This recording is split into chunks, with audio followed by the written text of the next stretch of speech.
رہے ہیں، اور اللہ تعالیٰ نے دین اسلام کے 5 شعبوں کے ذریعے ہمیں مکمل دین سکھایا: ایمانیات، عبادات، معاملات، معاشرت اور اخلاق۔ آج ایمانیات کے سلسلے میں ہمارا موضوع ہے عصمت انبیاء، یعنی تمام انبیاء اکرام علیہ السلام کے بارے میں ہمارا عقیدہ ہے کہ حضرت آدم علیہ السلام سے لے کر اور آخری نبی حضرت محمد رسول اللہ صلی اللہ علیہ وسلم تک سارے کے سارے انبیاء اور رسول یہ اللہ تعالیٰ کے برگزیدہ بندے اور گناہ صغیرہ اور گناہ کبیرہ سے بالکل معصوم اور پاک ہیں۔ یہ عقیدہ عصمت انبیاء کا عقیدہ کہلاتا ہے، یعنی انبیاء کرام علیہ السلام کو معصوم ماننا تمام گناہوں سے، یہ ہمارے عقائد کا، ہمارے ایمان کا جز ہے اور ایک حصہ ہے، اور اسی لیے اللہ تعالیٰ نے انبیاء علیہ السلام کی اطاعت کو لازم قرار دیا ہے، ان کی اطاعت کو بھی اور ان کی اتباع کو بھی۔ اطاعت کا معنی پیروی کرنا، بات کو ماننا، مطابعت کا معنی ان کے نقش قدم پر چلنا۔ تو جو انبیاء علیہ السلام کہہ دیں، حکم دے دیں، ان پر بھی عمل کرنا انسان کے لیے لازم ہو جاتا ہے، اور ان کے نقش قدم پر چلنا یہ بھی لازم ہے۔ چنانچہ اللہ تعالیٰ نے قرآن مجید میں فرمایا وَمَن يُطِعِ الرَّسُولَ فَقَدْ أَطَاعَ اللَّهَ، جس نے رسول کی اطاعت کی اس نے اللہ کی اطاعت کی۔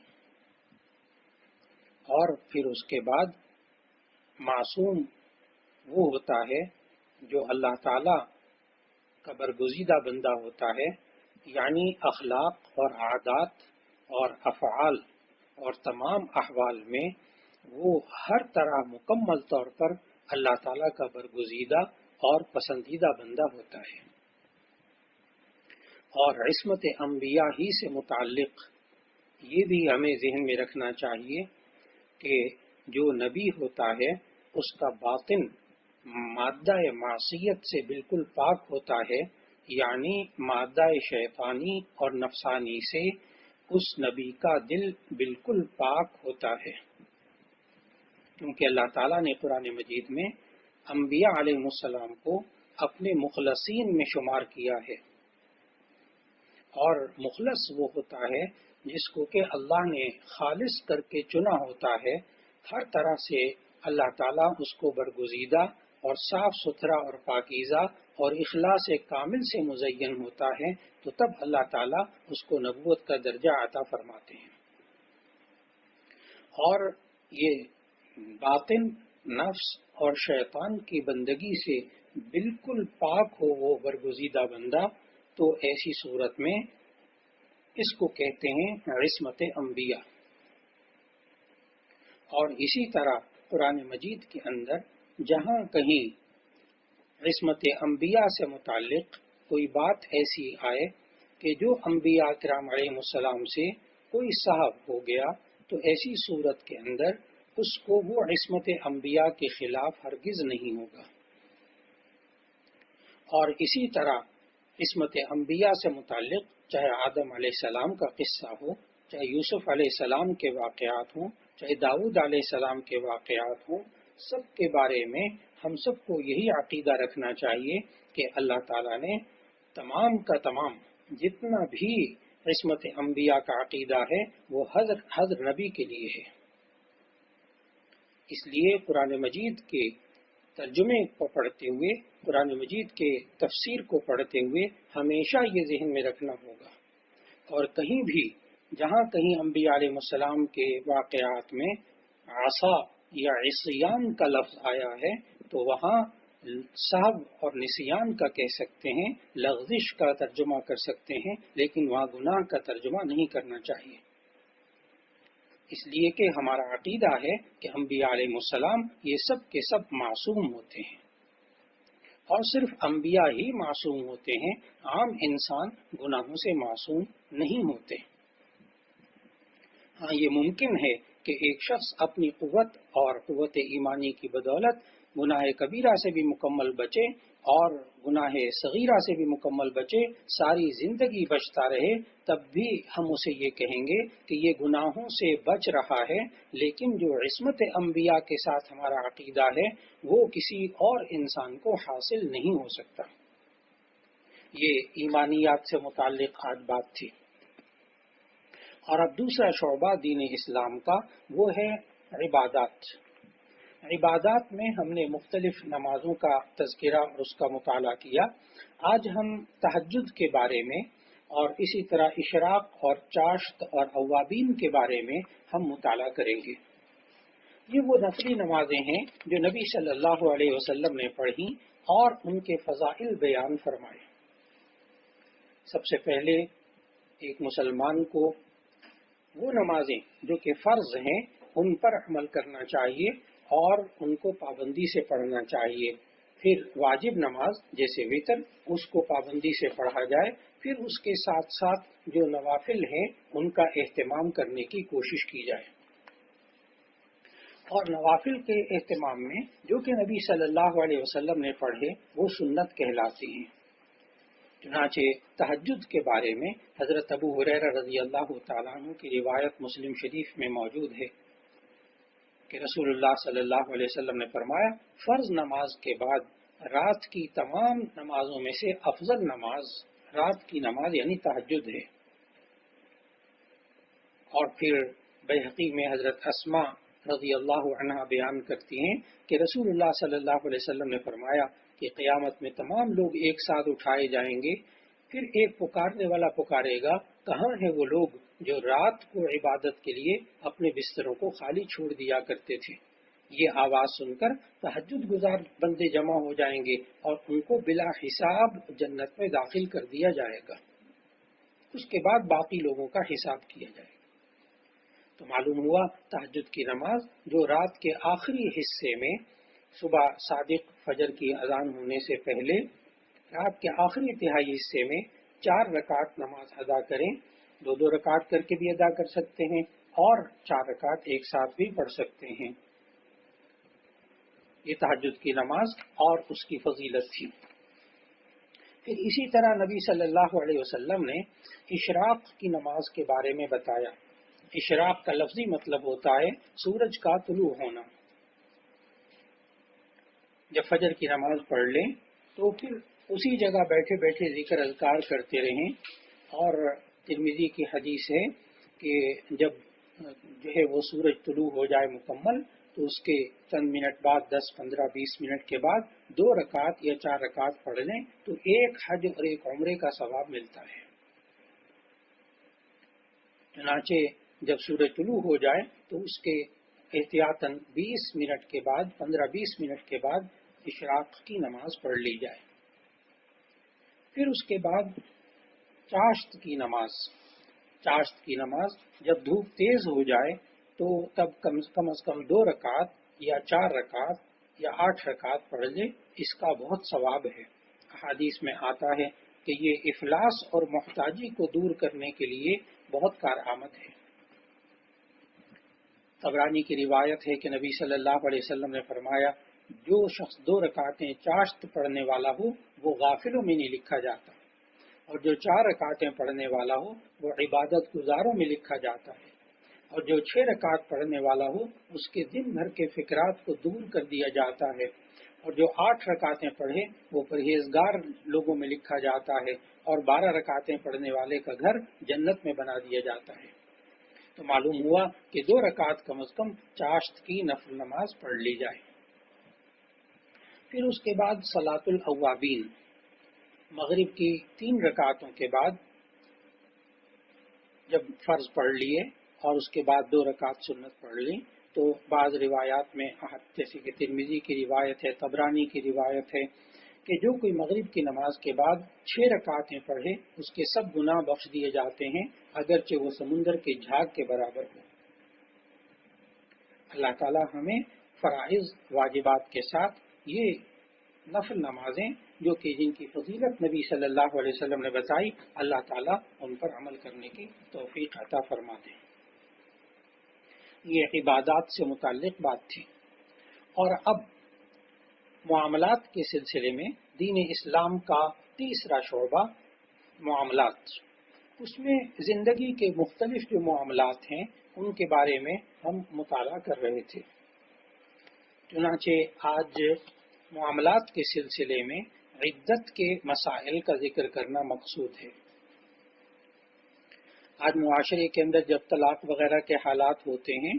تو یا کوئی فوت ہو جاتا ہے شوہر، تو لوگ جو خواتین ہوتی ہیں اور ان کے عزیز و قارب یہ عدت وغیرہ کا بالکل خیال نہیں کرتے۔ آج کل عدت کو ضروری نہیں سمجھا جاتا،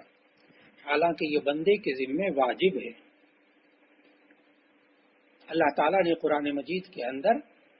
5 قسم کی خواتین کے لیے 5 عدتیں بیان فرمائی ہیں۔ ایک تو اللہ تعالیٰ نے سورۃ البقرہ میں طلاق یافتہ عورت کے لیے عدت بتائی،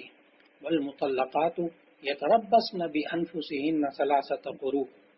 کہ طلاق یافتہ عورتیں یہ 3 حیض تک اپنے آپ کو روکے رکھیں۔ عدت کے اندر کے مسائل وہ بعد میں ذکر ہوں گے انشاءاللہ ابھی، لیکن فی الحال وہ جو 5 قسم کی عدتیں ہیں ان کو ذہن نشین کر لیا جائے۔ تو طلاق یافتہ جو عورتیں ہوتی ہیں ان کے لیے 3 مہینے تک ان کو روکے رکھنا ہے اپنے آپ کو۔ دوسری عدت اللہ تعالیٰ نے سورۃ البقرہ کی آیت 234 میں بیان فرمائی کہ اگر جس عورت کا شوہر فوت ہو جائے اور بیوہ ہو جائے تو اس کے لیے فرمایا والذین یتوفون منکم ویذرون ازواجا یتربصن بانفسہن 4 اشہر وعشرہ،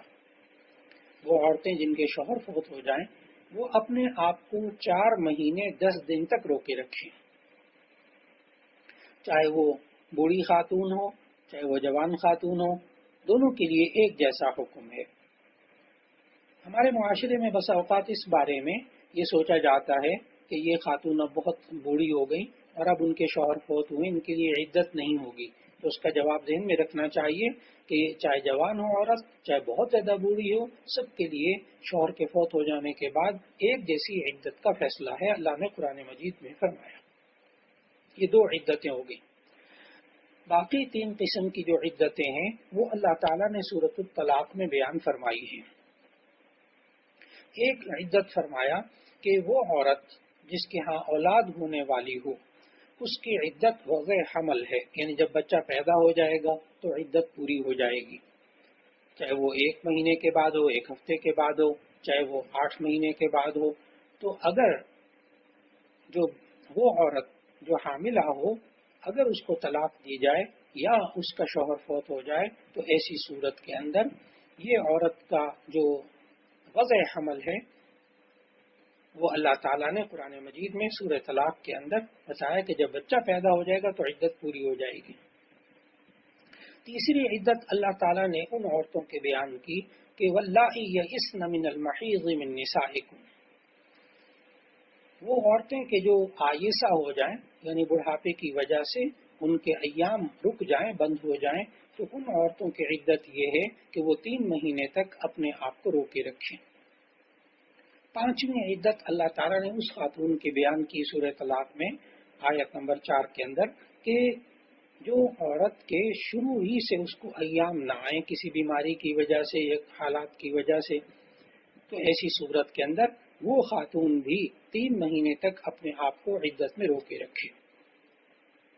عدت کے دوران عورت کے لیے واجب ہے کہ وہ عدت کے دوران گھر میں رہے، چاہے اپنے گھر میں رہے چاہے شوہر کے گھر میں رہے بھائی کے گھر میں رہے، جس گھر میں بھی رہے وہ 3 اپنی عدت وہیں پوری کرے اور زیبائش اور آرائش اختیار نہ کرے اور کسی کو شادی کا اپنی اگلی شادی کا نکاح پیغام وغیرہ نہ بھیجے۔ اور پھر اسی طرح ہمارے معاشرے کے اندر یہ بس اوقات ایسے مسائل پیش آ جاتے ہیں جو کہ بہت ضروری ہوتے ہیں، جیسے کہ خاوند کے فوت ہو جانے کے بعد بینک کے مسائل ہوتے ہیں، پینشن کے مسائل ہوتے ہیں اور ان کو حل کرنا فوراً ضروری ہوتا ہے، یا اور کوئی جائیداد کے ایسے مسائل ہوتے ہیں جس کی وجہ سے اس بیوہ عورت کو بینک جانا پڑتا ہے یا کسی دفتر میں جانا پڑتا ہے، تو ایسی خاتون کے لیے اجازت ہے شرعی نقطہ نظر سے کہ وہ صرف دن کے وقت میں صرف جس کام کے لیے جانا ہے وہ چلی جائے، وہ کام کر کے پھر واپس آ جائے۔ اس کے لیے علماء سے بھی ان کاموں کے بارے میں مشورہ کر لیا جائے تو انشاءاللہ العزیز اللہ تعالیٰ اس عدت کے لمحات کو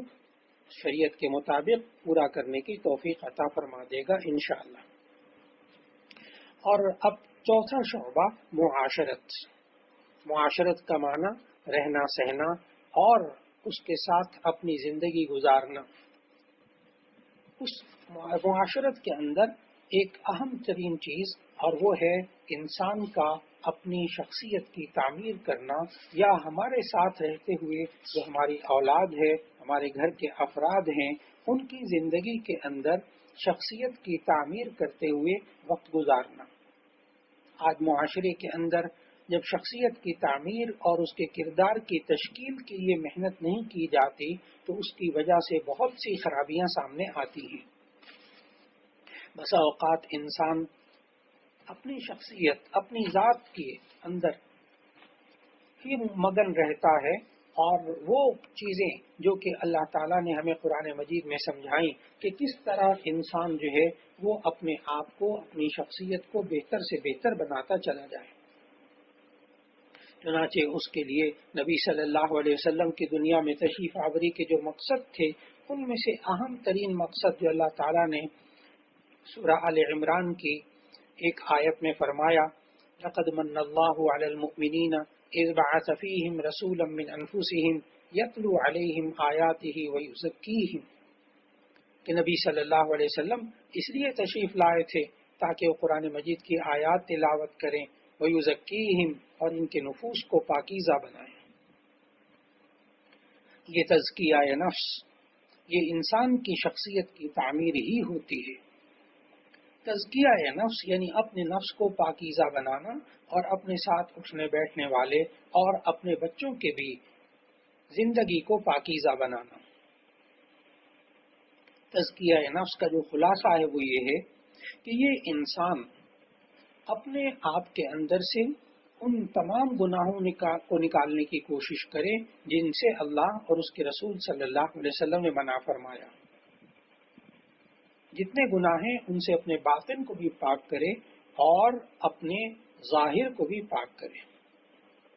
اور پھر جتنے باتوں کا کرنے کا حکم اللہ تعالیٰ نے دیا ہے وہ کام انسان کرنے لگے، تو ایسی صورت کے اندر یہ انسان اپنی شخصیت کو پروان چڑھاتا رہتا ہے۔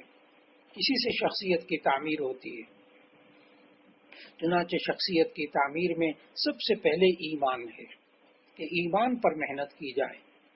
بہت سی باتیں ایسی ہیں کہ اگر انسان ایمان میں کمزور ہو تو ایسی صورت میں نہ اپنی شخصیت کی تعمیر کر پاتا ہے، نہ اپنے بچوں کی تربیت کر پاتا ہے۔ اور پھر اس کے بعد شخصیت کی تعمیر میں اہم ترین چیز جو انسان کی تعمیر سیرت، تعمیر کردار میں ادا کرتی ہے وہ ہے نماز قائم کرنا۔ اللہ تعالیٰ نے 21ویں پارے کے شروع میں فرمایا، اتل ما اوحی الیک من الکتاب واقم الصلاۃ ان الصلاۃ تنہی عن الفحشاء والمنکر، بے شک نماز انسان کو بے حیائیوں اور برائیوں سے روکتی ہے۔ انسان گناہوں سے کیسے رکتا ہے؟ نماز پڑھنے کی وجہ سے۔ بے حیائیوں سے کیسے رکتا ہے؟ نماز پڑھنے کی وجہ سے۔ آج کوئی انسان اپنی شخصیت کی تعمیر کرنا چاہتا ہے تو اسے نماز کی طرف آنا ہوگا، جس سے انسان کے اخلاق کی بھی تربیت ہوتی ہے اور تعمیر سیرت بھی ہوتی ہے۔ پھر اللہ تعالیٰ نے سیرت کی تعمیر کے لیے جو اہم ترین خوبی بتائی وہ یہ ہے کہ اللہ کی راہ میں خرچ کرنا۔ جب انسان اللہ کی راہ میں خرچ کرتا ہے، اللہ کی راہ میں خرچ کرنے کا معنی کہ یہ انسان جن جن چیزوں کے لیے اللہ نے فرض قرار دیا ہے، واجب قرار دیا ہے، اس کی ذمہ داری بنا دی ہے کہ یہ اس پر اپنا کمایا ہوا مال خرچ کرے، یہ انسان اس پر خرچ کرے۔ زکوٰۃ میں وہ ادا کرے، وہ صدقہ اور خیرات کرتا رہتا ہے، قربانی وہ ادا کرتا ہے، حج فرض ہو جاتا ہے تو حج ادا کرتا ہے، بیوی بچوں کے جو حقوق اس کے ذمے ہیں وہ ادا کرتا ہے، ماں باپ کے جو حقوق اس کے ذمے وہ ادا کرتا ہے۔ جو انسان اللہ تعالیٰ کے حکم کے مطابق اپنے مال کو خرچ کرتا ہے تو اس کے باطنی امراض وہ بھی اس سے پاک ہوتا چلا جاتا ہے، جیسے حب مال، اور اسی طرح بخل، کنجوسی، خود غرضی، لالچ، یہ انسان کے اندر سے نکلتی ہے۔ اور جو انسان اللہ کی راہ میں اللہ کے حکم کے مطابق خرچ کرتا ہے، کہنے کے مطابق، اس کے اندر پھر ایثار، قربانی اور سخاوت کے جذبات پیدا ہوتے ہیں۔ پھر اللہ تعالیٰ نے ہمیں قرآن مجید کے اندر اور نبی صلی اللہ علیہ وسلم نے اپنی سیرت طیبہ اور ارشادات میں سمجھایا کہ زندگی بھر انسان حلال کھائے، حلال چیز کی فکر کرے اور حرام سے بچتا رہے، اور جو مشتبہ چیزیں ہوں ان سے شک ہو، جن چیزوں کے اندر ان سے بچنا چاہیے انسان کو۔ آپ صلی اللہ علیہ وسلم نے فرمایا الحلال بین والحرام بین، کہ حلال بھی بالکل واضح ہے، حرام بھی بالکل واضح ہے۔ وبینہما امور مشتبہات، اس کے درمیان کچھ شبہ والی چیزیں ہوتی ہیں۔ چنانچہ نبی صلی اللہ علیہ وسلم نے یہ سکھایا کہ جو چیز آپ کے دل میں کھٹکے اسے چھوڑ دیں، اور جس میں شک نہیں ہے اس پر آپ عمل کر لیں۔ پھر یہ انسان اپنے آپ کو گناہ صغیرہ سے بھی بچائے، گناہ کبیرہ سے بھی بچائے، اس کی شخصیت کی پھر تعمیر ہوتی چلی جاتی ہے۔ چنانچہ نبی صلی اللہ علیہ وسلم نے ہمیں یہ تعلیم دی کہ انسان کفار اور منافقین کی جو علامتیں، جو نشانیاں ہوتی تھیں، اللہ کے نافرمان بندوں کی جو باتیں ہوتی تھیں، ان حرکتوں کو اپنے اندر سے نکالے۔ جیسے نبی صلی اللہ علیہ وسلم نے منافق کی نشانیاں بتائیں، اذا حدث کذب، جب بات کرے جھوٹ بولے، واذا وعد اخلف، جب وعدہ کرے وعدہ خلافی کرے، واذا اؤتمن خان، جب امانت رکھی جائے تو وہ خیانت کرے، اور ایک حدیث میں چوتھی علامت بھی ہے واذا خاصم فجر، کہ جب جھگڑے تو بدزبانی کرے، گالیاں نکالے۔ اس لیے انسان کی شخصیت کی تعمیر میں اہم ترین بات یہ ہے کہ یہ انسان اپنے آپ کو گناہوں سے بچاتے رکھے۔ پھر اس کے بعد انسان کی شخصیت کی تعمیر میں اہم ترین بات یہ ہے کہ یہ انسان دوسرے انسان کے حقوق کا خیال رکھے، حقوق اللہ کا بھی خیال رکھے، حقوق العباد کا بھی خیال رکھے۔ پھر اسی طرح یہ انسان، اس کی شخصیت کی تعمیر جب مکمل ہوتی ہے جب یہ انسان عدل و انصاف سے کام لیتا ہے، اپنے ساتھ اٹھنے بیٹھنے والوں سے، اور عدل و انصاف سے آگے بڑھ کر یہ انسان احسان کی زندگی میں قدم رکھتا ہے، تو ایسی صورت کے اندر اللہ تعالیٰ اس بندے کو پھر عزت عطا فرماتا ہے۔ یاد رکھنے کے قابل بات ہے کہ اللہ تعالیٰ نے ہمیں قرآن مجید میں سورہ حجرات کی آیت 13 میں سمجھایا کہ یا ایھا الناس، اے لوگو، میں نے تمہیں مختلف خاندانوں، مختلف قبیلوں میں بنایا، لتعارفوا، تاکہ تم ایک دوسرے کو پہچانو۔ اور اس آیت نمبر 13 سورہ حجرات میں فرمایا ان اکرمکم عند اللہ اتقاکم، کہ بے شک تم میں سے زیادہ اللہ کے نزدیک وہ عزت والا ہے جو تم میں سے زیادہ پرہیزگار ہے۔ پھر اسی طرح جو انسان اپنی شخصیت کی تعمیر کر لیتا ہے اور تزکیہ نفس کرتا ہے اور پرہیزگاری اختیار کرتا ہے، گناہوں سے بچتا ہے، تو سورہ طلاق کی آیت نمبر 2 اور آیت نمبر 3 میں اللہ تعالی نے فرمایا من یتق اللہ یجعل لہ مخرجا، جو شخص اللہ سے ڈرتا رہتا ہے اللہ تعالیٰ اس کے لیے مشکلات سے نکلنے کا راستہ بنا دیتا ہے۔ وَيَرْزُقْهُ مِنْ حَيْثُ لَا يَحْتَسِبُ، اور اللہ وہاں سے رزق دیتا ہے جہاں سے انسان کو گمان نہیں ہوتا۔ اسی تعمیر سیرت کی برکت ہے کہ انسان کو اللہ تعالیٰ کاموں میں بھی آسانی کرتا ہے، مشکلات سے بھی انسان کو نکال لیتا ہے۔ اور پھر وَاعْلَمُوا أَنَّ اللَّهَ مَعَ الْمُتَّقِينَ، سورہ بقرہ کی آیت 194 میں اللہ تعالیٰ نے فرمایا جو انسان متقی بن جاتا ہے، تزکیہ نفس کر کے اپنے آپ کو پرہیزگار بناتا ہے، تو ایسی صورت میں اللہ اس کے ساتھ ہوتا ہے۔ اور پھر اگر اس دوران انسان سے کچھ غلطی ہو جائے، کوئی کوتاہی ہو جائے، تو پھر اس پر اللہ تعالیٰ نے ہمیں قرآن مجید کے اندر سمجھایا من یتق اللہ یکفر عنہ سیئاتہ، سورہ طلاق کی آیت 5 میں سمجھایا کہ جو اللہ سے ڈرتا ہے، تقوی اختیار کرتا ہے، یکفر عنہ سیئاتہ، اس کی کردار کے اندر اگر چھوٹے موٹے غلطیاں ہو جائیں تو اللہ ان کو مٹا دیتا ہے، معاف کر دیتا ہے۔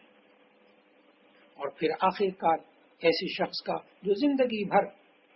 بڑی استقامت کے ساتھ اپنے آپ کا تزکیہ نفس کرتا ہے اور اپنی شخصیت کی تعمیر کرتا رہتا ہے، تو ایسی صورت میں اللہ تعالیٰ کا پھر وعدہ ہے لا خوف علیہم ولا هم یحزنون، ان کو اب بات جو گزر چکی اس کا حزن اور غم نہیں ہوگا، اور آنے والی زندگی کا اس کو خوف نہیں ہوگا۔ اللہ رب العزت ہمیں قرآن و سنت کے مطابق خود اپنی شخصیت کی بھی تعمیر کرنے کی توفیق عطا فرمائے، اور اپنے گھر میں اپنے افراد، اپنے بچوں کی بھی کردار کی تعمیر کرنے کی توفیق عطا فرما دے۔ یہ معاشرت سے متعلق بات تھی،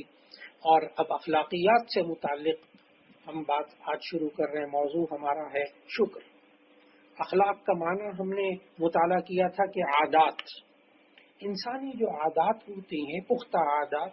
ان میں اہم ترین عادت آج ذکر ہو رہی ہے، اور وہ ہے شکر۔ شکر کی وجہ سے انسان کو اللہ تعالیٰ کیا نعمتیں عطا فرماتا ہے، اور اس کے حالات کس طرح بدل جاتے ہیں اگر انسان کی عادت یعنی اس کا خلق بن جائے شکر کرنا۔ شکر کا مطلب ہوتا ہے احسان ماننا، قدر پہچاننا، اور اسلامی اصطلاح میں، دین میں شکر کہتے ہیں اللہ تعالیٰ کے بے شمار احسانات اور انعامات کی قدردانی کرنا، اس کو شکر کہتے ہیں، اور ناقدری کرنا، نافرمانی کرنا، یہ ناشکری کہلاتی ہے۔ اللہ تعالیٰ نے ہمیں ایسا انسان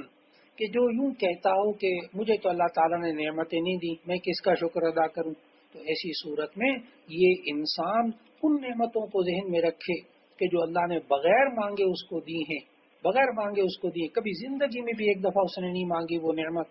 اگر انسان ان نعمتوں کو بھی شمار کرنے بیٹھ جائے تو سورہ نحل کی آیت 18 میں اللہ تعالیٰ نے فرمایا ان تعدوا نعمت اللہ لا تحصوها، اگر تم اللہ کی نعمتوں کو شمار کرنے لگو گے تو تم شمار نہیں کر سکو گے۔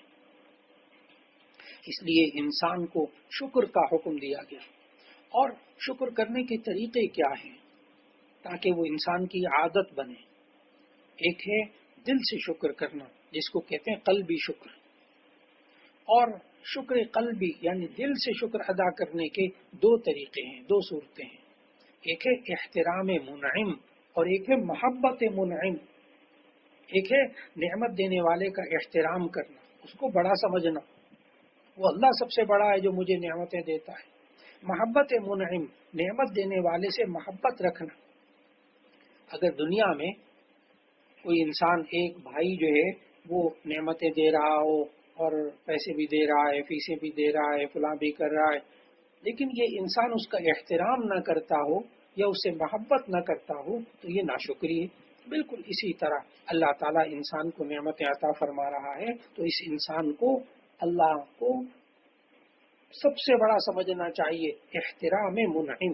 اور دوسرا دل سے محبت کرنے کا طریقہ محبت منعم، یعنی نعمت دینے والے کے سے محبت کرنا۔ پھر زبان سے شکر ادا کرنا۔ نبی صلی اللہ علیہ وسلم نے ہمیں سلیقہ سکھایا کہ اللہ تعالیٰ کا یہ شکر بندہ ادا کرے تو دل سے شکر ادا کرے، اور زبان سے اس طرح شکر ادا کرے کہ الحمدللہ کہے۔ الحمدللہ، زبان سے شکر ادا کرنے کی بھی دو صورتیں ہیں۔ ایک یہ کہ نعمت کا اعتراف کرے، جو اللہ نے نعمت دی ہے، یا اللہ مجھے آپ نے نعمت دی ہے، یہ لوگوں کے سامنے بھی کہہ دے، یہ اللہ نے مجھے نعمت دی ہے۔ اما بنعمت ربک فحدث، اپنے پروردگار کی نعمتوں کا ذکر کیا کرو۔